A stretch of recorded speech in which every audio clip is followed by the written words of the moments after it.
Okay, good morning. Before we get started this morning, I have some announcements. What was that, Kathy? We on? Okay, we're on. You're live. We're live. All right, some announcements. I know this year postage went up, but it didn't affect us, really. However, we are still adjusting our postage on the online store. So hopefully by Tuesday of this week, we'll have adopted the dynamic USPS shipping methods. Like I've said earlier, it will make it fair to everyone because everything will be based off of weight. No matter what you order, it'll be adjusted to what you ordered by weight every time. So that's coming. That'll be instituted hopefully this week. Be on the lookout as we go through more and more of the bookstore. We're finding more and more duplicates in the library and things like that. We are adding them to the bookstore, and we do intend on adding duplicate pamphlets. We have them by the 1,000 here. Those will be uploaded onto the online store hopefully by the end of next month. And also, we had an old YouTube channel, America's Promise Ministries, years ago before I got here. It was one that we used exclusively until I got here because I wasn't given the password to get into the YouTube account. Well, I have the password now. It's been recovered. So we are running both YouTube channels concurrently, just so you know. So we'll be posting both. It doesn't matter which one you use. You can use either one. You'll be up to date. And I'm going through Pastor Dave Barley's DVDs, all the way from DVD 1 all the way to the end. Most of those, I'm ripping the video from the DVDs, and those will be uploaded on both YouTube channels throughout the year. Most of these sermons by Dave's have never been seen online because they were given before online existed and before there was the means to upload anything online. So be on the lookout. A lot of Dave's sermons will be seen for the first time this year online. So we're really excited about that. I have a library of 500 or so DVDs to go through. I'm on DVD 14. So bear with me. Bear with me. It's a long process to transcode them. I'm using X265 1080p. So we'll be upscaling them, but I'll not be adjusting the quality. They were given back in the late 90s. So the audio and video, it is what it is. I bet, I don't even know the camera they were using, but I suppose at best it was 720. It was at least 480p at a 4:3 ratio. However, they are being upscaled to 1080p at 16:9 for YouTube formatting, just so you know. That's some metrics for you. And of course, next week, I will not be preaching, so will not be a live sermon next week. We will be having church here, but there will not be a live stream of anything next week. So, just so you know. All right, and then of course, last week we were talking about fitness, faith, leadership, whole health. So, there was a YouTube comment, of course. Now remember, I pulled up the Matthew 28, which of course is the Great Commission, correct? And then I said there was a distinction between Jesus' statements in Matthew 15, which were earlier, about the only to the house of Israel, correct? You know where I'm at? Okay, and I told you when I mention this, I always get hit, and sure enough, I got hit. So here's the statement on YouTube. Pastor Reed, the Great Commission was to the Israel people, as was Jesus' statement of having come only to the lost sheep of the house of Israel. The Israel nations, Israel people, today are all around the world, but that doesn't mean the Great Commission was to all the world. Martha's dad, Pastor Sheldon Emery, if you want to be formal, would take exception to your implications, that being that Israel was to be seen being a light to the nations. If these are your convictions in your ministry, perhaps APM should change being renamed to AP Missionary Ministry and pursue supporting those who go out to all the world. And I would remind you that this man is making a comment on the World Wide Web. So I would consider that a missionary outreach, wouldn't you? Okay, the www in your URL stands for that, by the way, worldwide. Okay, so here's what I said. This is for the benefit of people that don't use YouTube or hear the comments or see the comments, audio and video DVD subscribers as well. It's important to address the distinctions between Matthew 15, and that's where Jesus says only to the lost sheep, and then Matthew 28, of course, which is the go out to all the world, right? As they highlight different stages in Jesus' ministry and its broader implications. Matthew 15:24, Jesus explicitly states, I was sent only to the lost sheep of the house of Israel, right? This underscores his initial mission to bring the message of salvation to the Israel people. I'm reading the comment I left in response to this man's comment last week. As the covenant people, Israel was given the opportunity to first hear and respond to the message of the kingdom. This aligns later with Paul's statement in Romans 1:16, emphasizing that the gospel is first to the Jew, Judite, and then for the Gentile, ethnos, nation. However, Matthew 28 shifts the scope of the mission, and Jesus says, "Go therefore and make disciples of all nations, baptizing them in the name of the Father, Son, and the Holy Spirit, teaching them to observe all that I have commanded you." That was the verse I brought up last week, and remember I emphasized that it was not names, plural, it was name. Remember, that's what we were talking about last week. Here, Jesus commissions his disciples to extend the message of the gospel beyond Israel to all nations. This universal mandate reflects the fulfillment of God's promise to Abraham that through his descendants, all nations on the earth would be blessed. Genesis 22. It's part of the Abrahamic covenant.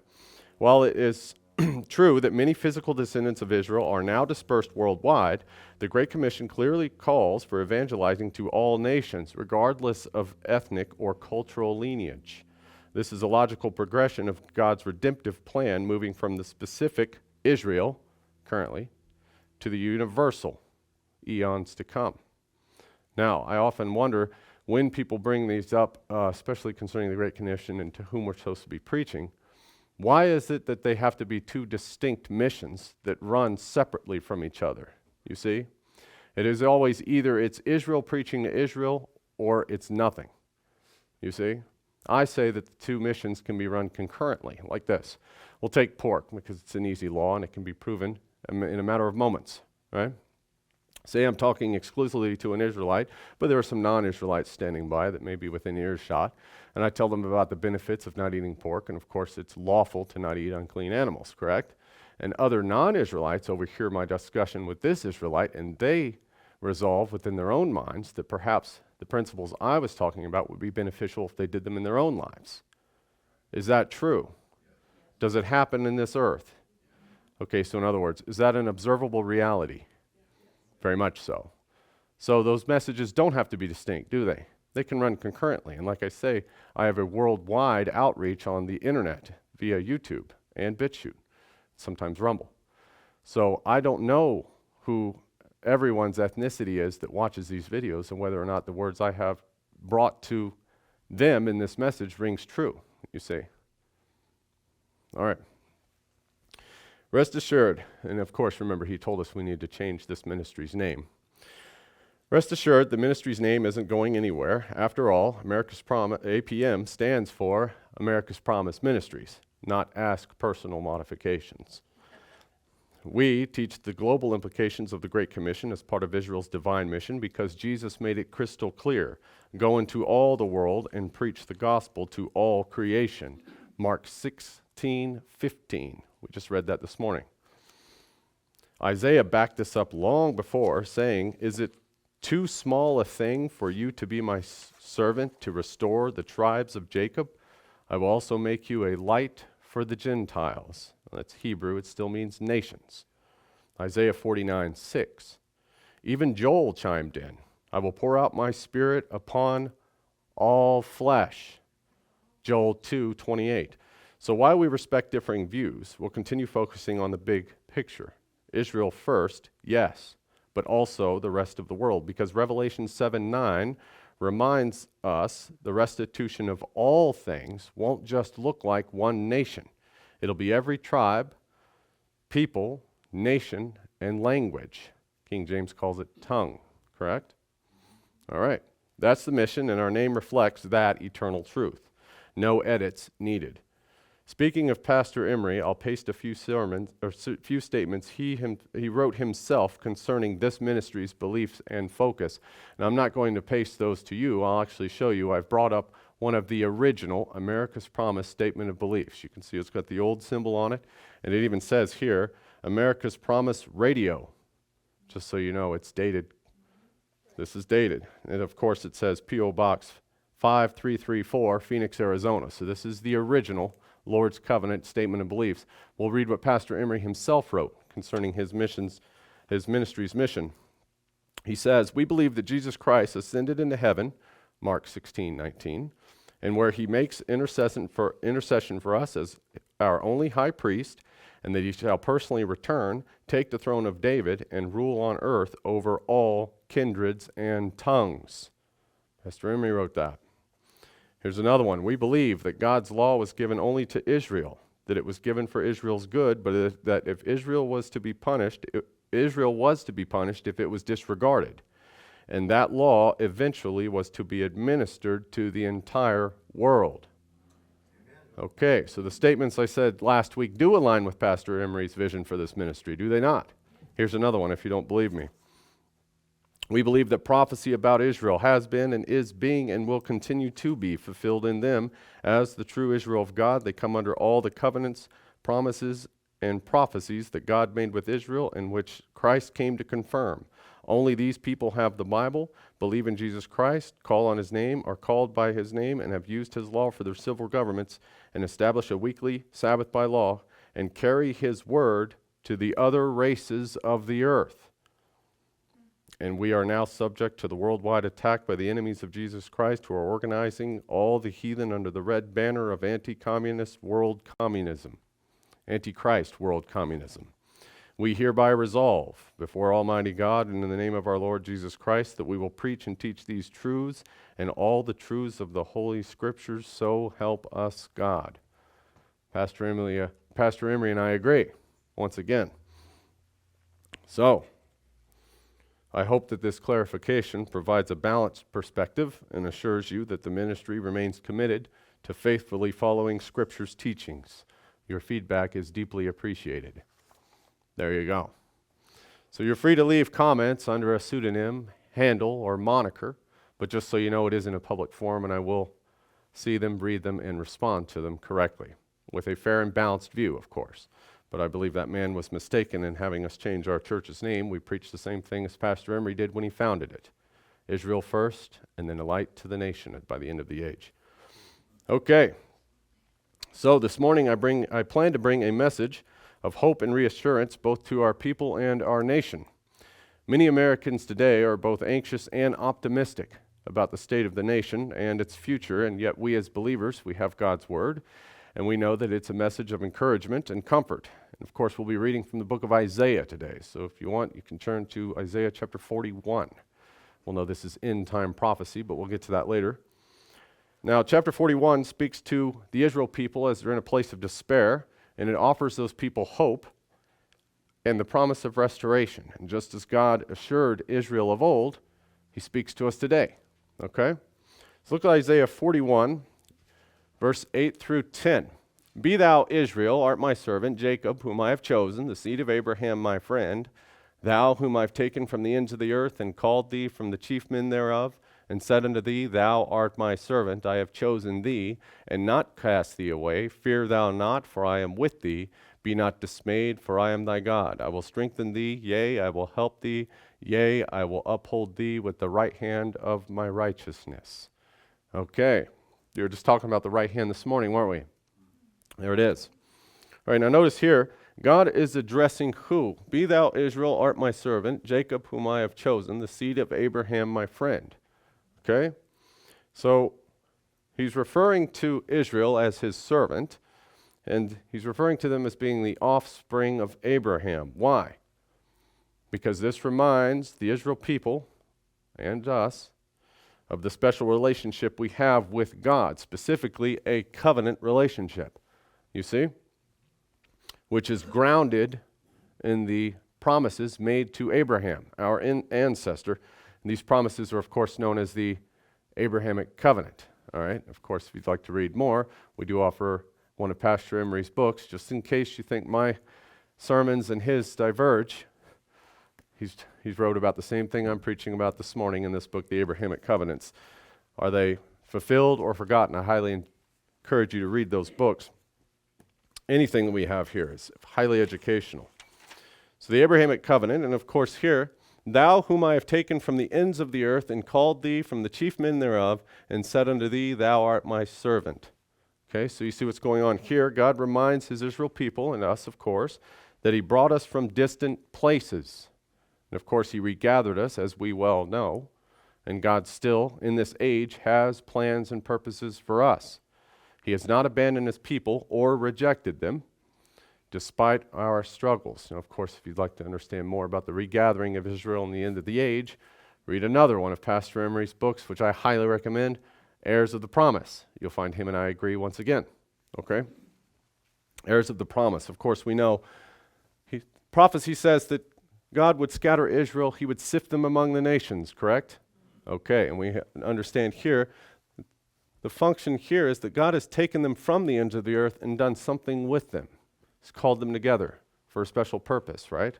A covenantal purpose. Now look here, it says, God says, fear thou not, for I am with you. Be not dismayed, for I am your God. Of course, fear not. You see, that's a call to us to trust him even in difficult or uncertain times as we face today. And he promises to sustain us with his power. Of course, this right hand of my righteousness, other translations will say right hand of my justice, okay? Assuring us of his ability to both protect and deliver. And by the way, this phrase, fear not, is found throughout the book of Isaiah. He's constantly reassuring Israel that God is with us and that we are not to fear or worry over things. Jesus himself asked us, what do we add to ourselves by worrying about tomorrow? Correct? All right. Now, just as God made these promises to our forefathers and placed a special purpose upon them, we too, in this nation, have been uniquely blessed as a people. We are to continue to act as God's Christian remnant and uphold values of freedom, faith, and justice. Okay? We talked all about that this year already. Now, speaking of today and the state of the nation, I have observed over the last few weeks a renewed optimism, in some cases a cautionary optimism for many people in the nation. Have you guys seen that for a lot of people? Much of it stems from President Trump's recent re-election. Wouldn't you say? Okay. So there are a number of positive impacts that he can have upon Christians and kingdom believers alike. And notice I said can. What he said can impact us positively. These positives could impact the nation as a whole.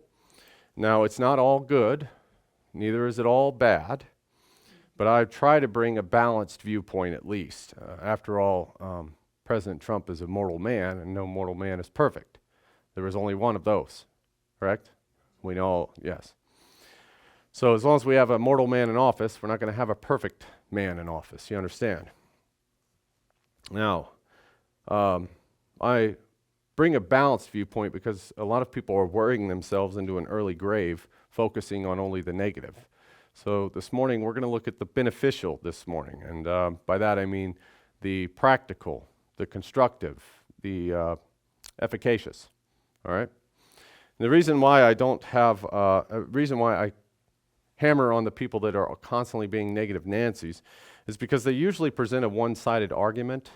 You guys know it as cherry picking.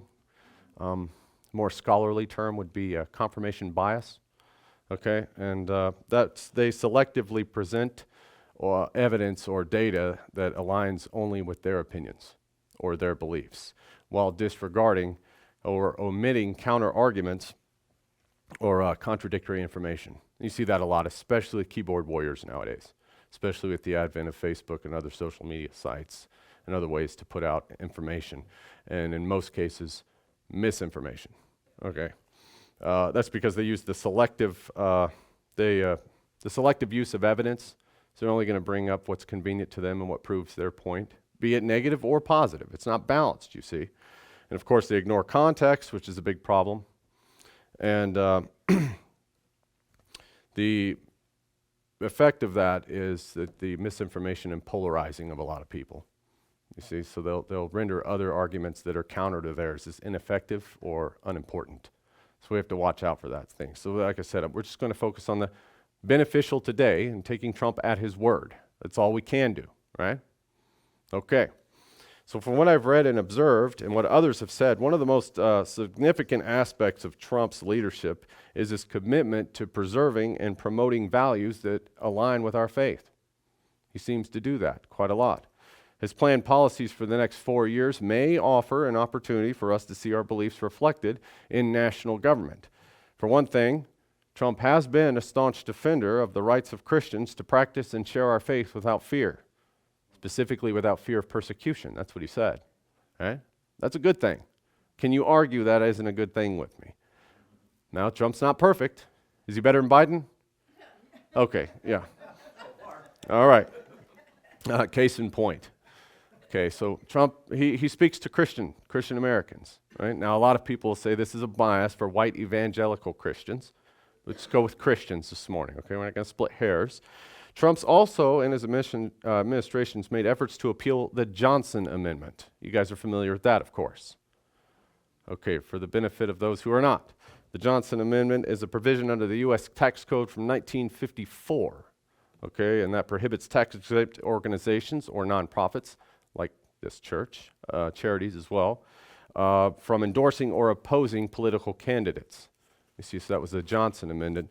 It was named after its sponsor, Lyndon B. Johnson, who was at the time a senator. Okay. Trump's opposition to this Johnson Amendment, to me, demonstrates his wish that the church's voice is heard and remains strong in the public forum. You see, so that's another positive. Okay. Trump is also an advocate of pro-life, right? As he and his administration have consistently opposed abortion, and instead they support the sanctity of life, which of course aligns with our beliefs, do they not? Again, a positive. Now, as we well know, the executive branch appoints Supreme Court justices, right? Okay, his choice in justices are those who uphold biblical values, which has a foundation, of course, if you think about it, for protecting our rights for years to come. The courts impact issues of religious liberty, parental rights, and moral legislation, all of which are paramount to kingdom believers, are they not? All right. Now, these are just a few positives that Trump brings to the table as president, and he also wishes, he said, to strengthen the family and community. Okay, and here's just a few things he said concerning family and community. He wishes to promote economic stability, focus on job creation, the increase in wages, and support for small businesses, right? That's a good thing. Now, just in case you think Pastor Reed has jumped upon the Mystery Babylon bandwagon, I would remind you of Jeremiah's words to old Israel while they were yet in bondage and under the control of old Babylon. Jeremiah 29:7. And seek the peace of the city, Babylon, whether I have caused you to be carried away captives, and pray unto the Lord for it. For in peace thereof shall ye have peace. Okay. So if the city thrives, you thrive. If the economy's good, that's a good thing for you too. Right? Isn't that what Jeremiah is saying? Pray for the city. Pray for the nation. Pray for those who are over you.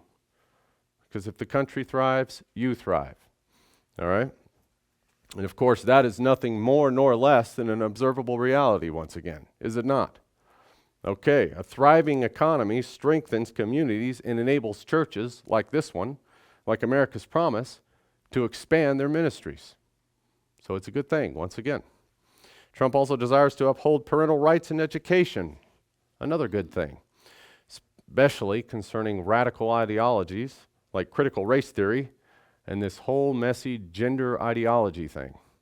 Okay, he's supporting parental rights. That's a good thing. He's also vocally supported Christian unity, and he has encouraged us as Christians to come together in both prayer and action for the good of the nation. I can agree with that. Right? As a matter of fact, I tell you guys to do that all the time from this pulpit. And he said, quote, Americans of faith are the soul of our country, end quote. I agree. Now, I know a great many people right now are running to their phones and their keyboards and telling me Trump didn't place his left hand on the Bible, Pastor Reed, when he was inaugurated on the 20th. And that makes him a devil or a deist or an atheist. I've seen all the posts myself. Like I said, it's a cherry picking. And of course, since he didn't put his hand on the Bible, that spells doom for him, his administration, in this nation for the next 4 long years. Yet instead of ascribing that theory and adding fuel to the fire, let's just stick with the facts. Just the facts, all right? First of all, when it comes to the inauguration, it was notably rushed. You guys see that? Okay. And the event was moved indoors to the Capitol Rotunda due to extreme weather, right? Some think it was due to ensure his safety as well. Okay, makes sense. Now, we haven't had an indoor inauguration since before my time. 1985. 1985 was the last time this was done, okay? Chief Justice Roberts also began administering the oath before First Lady Melania Trump had a chance to get the Bible straight. Did you guys see that? Yeah. Okay, notably rushed. And is it possible that the deviation from the outdoor tradition to the inside was due to these things? To him not putting, is it possible? Could be. And it is a tradition to put your hand on the Bible, by the way. It's a tradition. The U.S. Constitution does not require or mandate the use of a Bible, or any book for that matter. Neither does it specify any placement of the hand when being sworn into office. These practices are traditional, not legally required. Okay, so he still did it by the book by not having his hand on the book. Okay. And I would remind you as well that the swearing in of a president with their hand on a Bible does not guarantee an effective, impactful, valuable, or beneficial administration either. Right? Nobody ever brings that up. Yeah. Balanced, fair and balanced. Pastor Reed's fair and balanced.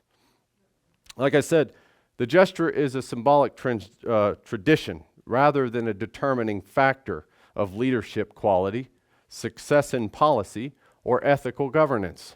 Right? It's just a tradition.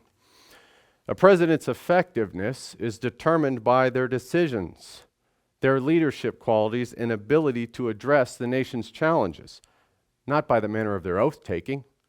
So relax a little bit. Really, the very presence of the Bible during the event communicates to me Trump's personal choice of wanting to use it, even if he didn't, right? Which shouldn't be ignored. He could have had any other text present, or opted not to use the book at all. Okay? The fact that the Bible was there reflects tradition, not substance. So, like I said, relax a little bit. And by the way, Joe Biden, Barack Obama, George W. Bush, and Bill Clinton, both terms, were all sworn in with their hands on Bibles. And just look at their terms in office. So relax a little bit, okay? It's all right. We're going to be fine.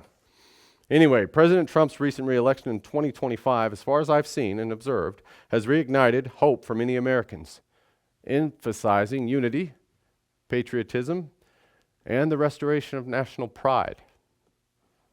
All good things. All good things. Of course, this mirrors a hope God gave Israel once upon a time as they prepared to return from exile. And it should also remind us that God can use leaders, and he does use leaders to fulfill his purposes, right? Okay, Isaiah 41, verses 14 through 16. Fear not. There's that repetition again, Israel. Fear not, even in tumultuous times. Fear not, thou worm Jacob, and ye men of Israel. I will help thee, saith the Lord, and thy Redeemer, the Holy One of Israel. That Holy One of Israel is a title specific only to the book of Isaiah, by the way. You can check it out if you don't believe me. It is. Behold, I will make thee a new sharp threshing instrument having teeth. Thou shalt thresh the mountains and beat them small, and thou shalt make the hills as chaff. Thou shalt fan them, and the wind shall carry them away, and the whirlwind shall scatter them. And thou shalt rejoice in the Lord, and shalt glory in the Holy One of Israel. Okay, a lot going on. And this passage, of course, is part of a broader context in Isaiah 41, which we will get into studying next month, next time, okay? Now, Isaiah 41, chapter 41, is the reassuring of Israel in a time of exile and helplessness and challenges. And God is reassuring Israel, his people, of his power, faithfulness, and Israel's unique role as his chosen people. Okay? This chapter imparts that God will help us, his people, overcome their oppressors and restore them to their intended purpose. Okay? And of course, we understand our covenant theology. All right. Let's look at this a little closer. Isaiah 41:14. Fear not, thou worm Jacob, and ye men of Israel. I will help thee, saith the Lord, and thy Redeemer, the Holy One of Israel. Fear not. Once again, addressing Israel's anxiety because God is our provider and protector. Correct? So these words were spoken to old Israel. I challenge you to take these words as if they were spoken to you today by the prophet Isaiah, because we're in the same situation. These are our forefathers. They're just like us. Now, whenever God addresses Israel, or his people, as Israel or Jacob, we've said this before, he's reminding them of their covenant identity. Okay? He also used end-time nicknames like Jezreel, Jezreel. It's always reminding us when you see these words in the Bible and end-time prophecy of our covenant identity and unique purpose unto God. And of course, he says he is the one who helps us, or he will directly intervene on our behalf.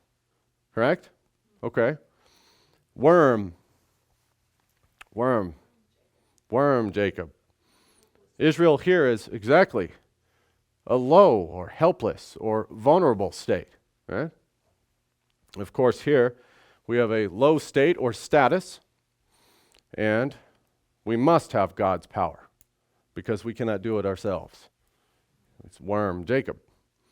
Here he says, he is our Redeemer. Right there, Redeemer. If you go back to the Hebrew, I'm not sure the number off the top of my head, but it is Hebrew word goel. Goel is what that word Redeemer comes from. Of course, that refers to a relative responsible for rescuing or protecting a family member. Check Leviticus 25:25 for that law. This, of course, communicates to us what? That God is family to us, his children. Israel is his firstborn, right? Okay, so God is our Redeemer, and of course, we are his sons and daughters. This is unique. This, like I said, this Redeemer, the Holy One of Israel, is unique to the book of Isaiah. It's very interesting. 41:15, behold, I will make thee a new sharp threshing instrument having teeth. Thou shalt thresh the mountains and beat them small, and shall make the hills as chaff. It's lots of end-time prophecy, symbolic language here, isn't there? Okay, notice Israel now has gone from worm to threshing tool.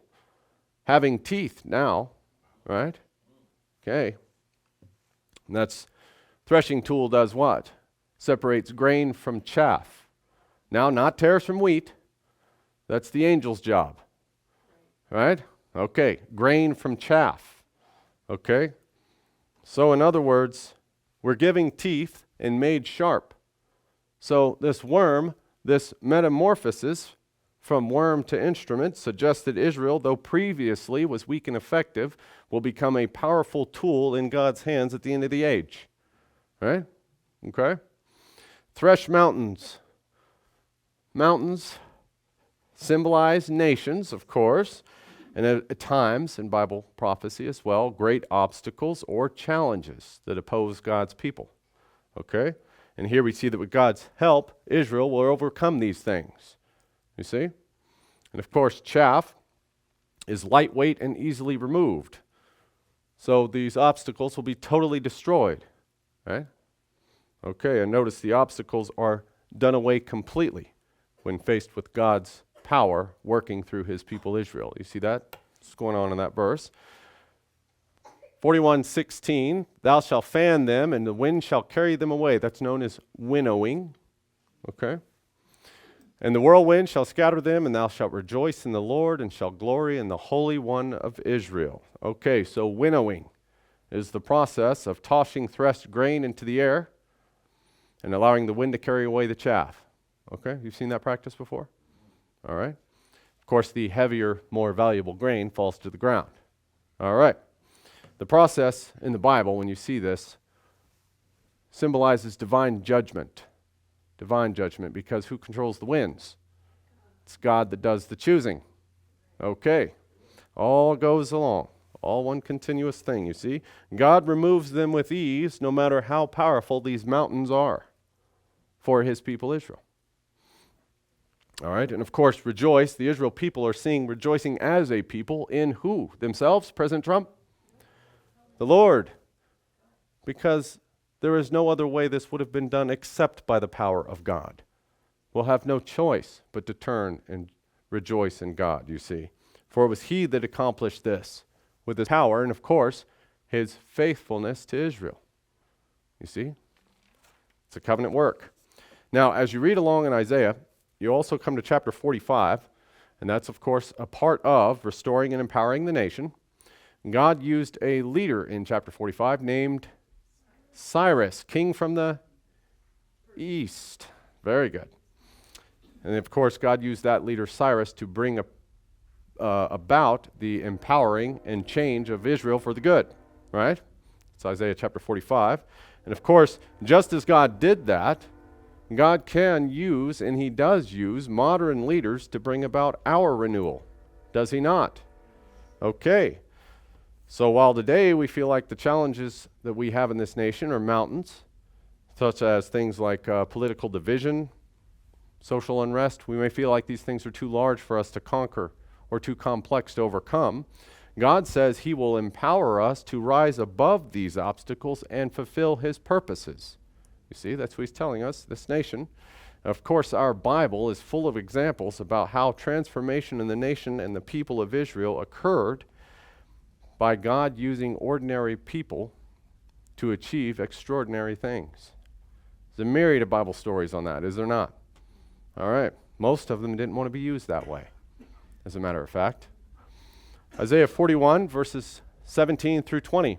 When the poor and needy seek water, and there is none, and their tongue faileth for thirst, I, the Lord, will hear them. I, the God of Israel, will not forsake them.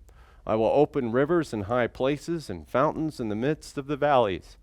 I will make the wilderness a pool of water, and the dry land springs of water. I will plant in the wilderness the cedar, the shittim.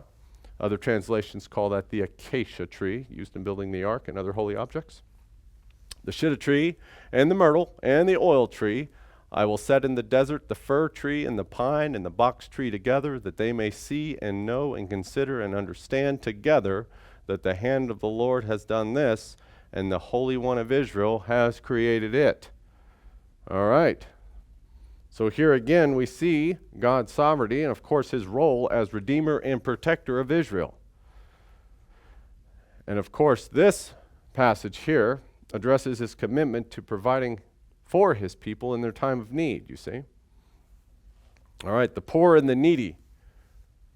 Poor and the needy, of course, that refers to Israelites who are both spiritually and physically weak and vulnerable, especially during times of unrest or hardship, okay? And of course, water here is both literal and metaphorical, okay? Literal in that it's a life-sustaining necessity, and of course, metaphorical, water is indicative of spiritual refreshment, okay? And we see that God, of course, intervenes and answers, reassuring us of his covenantal love and nature towards his people. You see the hope given in these messages. Of course, God contrasts desolation with abundance in this passage, you see. So we have high river places, and what do we have here? Rivers in high places and fountains in the midst of valleys. So what does that mean? The high rivers in high places, a place you would not normally find water. A place where you would least expect to find water. Very high. Rivers aren't high geographically, are they? I know some are higher in elevation than others. But do you look for rivers up in the mountains? No. I'm not talking about runoff. Okay, we have runoff here. That's not a river. All right. So, if God's going to provide open rivers in high places and fountains in the midst of valleys, which were generally dry and barren, according to geography over there, right, then this spiritual refreshment must be a miraculous thing once again, you see. So we see that the wilderness is miraculously transformed, and of course we see the diversity and abundance of trees. Now a lot of people will personify these as people, but that's not consistent. It's not consistent enough to do this here. So trees. In this case, the restoration of this wilderness, this desert, of course, is symbolic of what? Richness and abundance, for one, because of all the water. Trees aren't going to grow there without it, right? And of course, trees are symbolic of what? Strength, durability. Okay? So apparently, God's going to regather his scattered people into a nation one day where it's going to be restored, a rich country with fertile lands that'll be a rich and strong nation. Right? Now that makes sense. Of course, discussing the wilderness is something America's Promise has always done. We understand the transformation of the wilderness. Desert is the rose? Okay. So, of course, we see there's that Holy One of Israel again. And we see that this time, once again, Israel will recognize God as the source of these miracles. You see? So these acts are not only done by God for our provision, but they're also done as a means of revelation to us. You see? Very good. All right. And as we've discussed, of course, in previous sermons of my own and throughout this ministry, as a whole, we've applied the wilderness and its restoration and its transformation to this nation. So we're not going to get into that today, okay? But we've seen, and we've discussed already this morning, economic revitalization, community healing, and spiritual renewal are all part of God's provision as well, are they not? These are blessings God brings upon the nation. Is it possible, then, that our leaders and their initiatives to support small businesses, strengthen the economy, and protect Christian religious freedoms are modern examples of God's provision upon us as his people today? I think so. I think so. So just as God guided Israel through their leaders, God can guide America through its leaders, keeping in mind all times his sovereignty. Right? Okay. So I'll close with this call and hope. Okay? The key themes we can take away from Isaiah 41 today, like I said, next time we'll get into it a little more, are that God's sovereign. So in other words, he controls the rise and fall of nations and their leaders. Right? Okay. God's faithfulness is what? His covenant to his people. And it remains unshakable and unbreakable. Okay? That's what Israel needed to hear back then. This is what Israel needs to hear today. Of course, we will have victory through faith in the Holy One of Israel. God transforms his people from weakness to strength, just like he told us he would, and he did. Now, Isaiah's message as a whole serves as a reminder to us that God remains in control even during turbulent times, you see. In the face of our nation's challenges, we must see these moments as opportunities for renewal and revival, of course. And I challenge you to step into the role as a Christian, leading by example as both salt and light, to bring healing upon our people and our nation. Okay? Our ultimate trust, of course, lies in God alone, not mortal men. Keep that in mind. Yet we are called to discern and support leaders who align with God's purposes. Our trust and support in them work together to reflect God's kingdom upon the earth. You see? We'll close in Daniel 2:21. And he changeth the times and the seasons. He removeth kings and setteth up kings. He giveth wisdom unto the wise and knowledge to them that know understanding. Now, where do wisdom, knowledge, and understanding come from? The Bible's very clear. It comes from the Bible. And you see here God. And God of course, changes the times and the seasons. He removes rulers and he sets up rulers. And he gives wisdom to the wise and knowledge to them that know understanding. People that read his Bible and believe it. Study the Bible. So let us go forth with faith, hope, and the confidence that God is faithful to us, his children, Israel, and he keeps his promises. That's all we have for today.